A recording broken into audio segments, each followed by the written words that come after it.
আরও একটি প্রশ্ন আমাদের কাছে খুব বেশি এসেছে, সেটা হচ্ছে কুরবানি কি পুরো পরিবারের পক্ষ থেকে একজন দিতে হবে নাকি সামর্থ্যবান প্রত্যেকের দিতে হবে? আই রিপিট, আমি আবার বলছি, প্রশ্নটি হচ্ছে যে অনেকে এই প্রশ্নটি করেছেন যে পুরো পরিবার থেকে একজন দিলে হয়ে যায় নাকি সামর্থ্যবান প্রত্যেকের দিতে হয়। সম্মানিত দিনী ভাই এবং বোনেরা, এটি একটি মতবিরোধপূর্ণ মাসআলা, অর্থাৎ এই মাসআলার ক্ষেত্রে স্কলারদের মধ্যে মতভেদ পাওয়া যায়। এক্ষেত্রে দুইটি মতামত। একদল স্কলার বলেছেন যে এটা পরিবারের পক্ষ থেকে একজন দিলে আদায় হয়ে যাবে।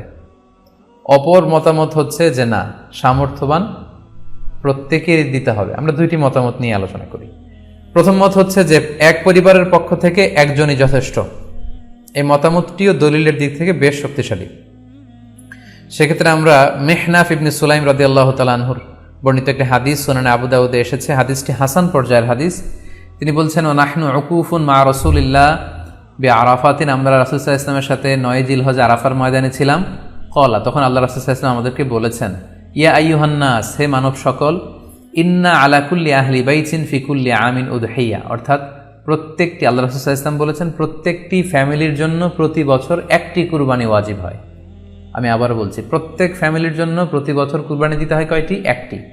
তাহলে কুরবানি পরিবারের পক্ষ থেকে একটি দিলেই আদায় হয়ে যাবে। সুনানি তিরমিজির আরো একটি হাদিস আমরা এখানে উল্লেখ করতে পারি। এই হাদিসটিও সহিহ। সাইয়েদনা আতা ইবনে ইয়াসার রাদিয়াল্লাহু তাআলা আনহু, উনি আবু আইয়ুব আল আনসারী রাদিয়াল্লাহু তাআলা আনহুকে জিজ্ঞেস করেছিলেন যে কাইফা কানাতিল উদহিয়া ফি আহদি রাসূলিল্লাহ, হে আল্লাহর নবীর সাহাবী, আল্লাহ রাসূল সাল্লাল্লাহু আলাইহি ওয়াসাল্লামের জামানাতে কুরবানি কেমন হতো, কিভাবে তারা কুরবানি দিতেন? তো আবু আইয়ুব আল আনসারী রাদিয়াল্লাহু তাআলা আনহু বলেছেন, কানা রাজুলু ইউদাহি বিশাতি আনহু ওয়া আন আহলিহি, আল্লাহ রাসূল সাল্লাল্লাহু আলাইহি ওয়াসাল্লামের সময়কালে লোকজন একটি ছাগল কুরবানি দিত তার পক্ষ থেকে এবং তার ফ্যামিলির পক্ষ থেকে।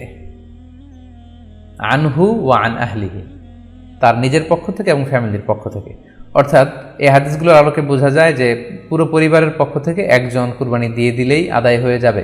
স্বামীও চাকরি করেন, স্ত্রীও চাকরি করেন, স্বামীরও টাকা আছে, স্ত্রীর টাকা আছে, দুইজনের আলাদা করে দিতে হবে না।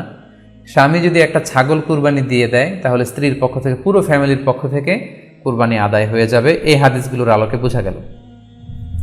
দ্বিতীয় আরেকটি মত আছে, সেই মতটি হচ্ছে প্রত্যেক সামর্থ্যবানের উপর ওয়াজিব। এটি ইমাম আবু হানিফার মত এবং আমাদের বাংলাদেশে এটিরই প্রচলন হয়ে এসেছে।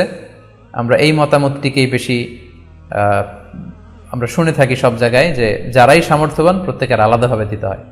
স্বামী সামর্থ্যবান হলে স্বামীর দিতে হবে, স্ত্রী সামর্থ্যবান হলে স্ত্রীকে দিতে হবে, ছেলেরা হলে ছেলের দিতে হবে। এটা প্রত্যেকের আলাদাভাবে ইন্ডিভিজুয়ালি দিতে হয়। এবং সেক্ষেত্রে ওনারা দলিল দিচ্ছেন সুনান ইবনে মাজার একটি হাদিস, হাদিসটি সহিহ, যেখানে আল্লাহ রাসূল সাল্লাল্লাহু আলাইহি ওয়াসাল্লাম বলেছেন, মান কানা লাহু সাআহ, যার সামর্থ্য আছে কিন্তু ওয়ালাম ইউদাহি, সামর্থ্য থাকার পরেও সে কুরবানি দেয় না, ফালা ইয়াকরাবান্না মুসাল্লানা, সেজন্য ঈদুল আজহার দিন আমার ঈদগাহে না আসে নামাজ পড়তে। আল্লাহ রাসূল সাল্লাল্লাহু আলাইহি ওয়াসাল্লাম হুঁশিয়ারি বাণী ঘোষণা করেছেন, ধমক দিয়েছেন যে সামর্থ্য থাকার পরেও যে কুরবানি দেয় না সেজন্য আমার ঈদগাহে না আসে। এই হাদিসের আলোকে ওনারা বলেছেন মান কানা লাহু সাআহ, যার সামর্থ্য আছে। ওনারা বলছেন যে এটা ইন জেনারেল, ব্যাপক, যারই সামর্থ্য আছে তাকেই দিতে হবে। সো এখানে বাস্তবতা হচ্ছে দুই পক্ষেরই খুব ভ্যালিড দলিল আছে। আর কোনো মাসআলার ক্ষেত্রে যখন মতবিরোধ থাকে, দুই পক্ষেরই দলিল থাকে, সেক্ষেত্রে বাড়াবাড়ি করাটা অনুচিত। বরং এটা হচ্ছে ইসলামের সৌন্দর্য, এখানে প্রশস্ততা রয়েছে। সো যারা মনে করে যে ফ্যামিলির পক্ষ থেকে একজন কুরবানি দিলেই আদায় হয়ে যাবে, তাদেরও দলিল আছে, তাদেরকে সেটা করতে দেওয়া উচিত। তবে আমরা এটাকেই সাজেস্ট করি যে প্রত্যেক সামর্থ্যবানের উপর কুরবানি দেওয়া উচিত। এতে করে যিনি কুরবানি দিবেন উনি সওয়াব পেয়ে উপকৃত হলেন, আবার উনি কুরবানি দেওয়ার কারণে গোশত বিতরণ করলেন, ফলে গরিবরা উপকৃত হলো। সো সামর্থ্যবান প্রত্যেকেরই উচিত বেশি বেশি কুরবানি দেয়া। আশা করি এই মাসালাটাও আপনারা বুঝতে পেরেছেন।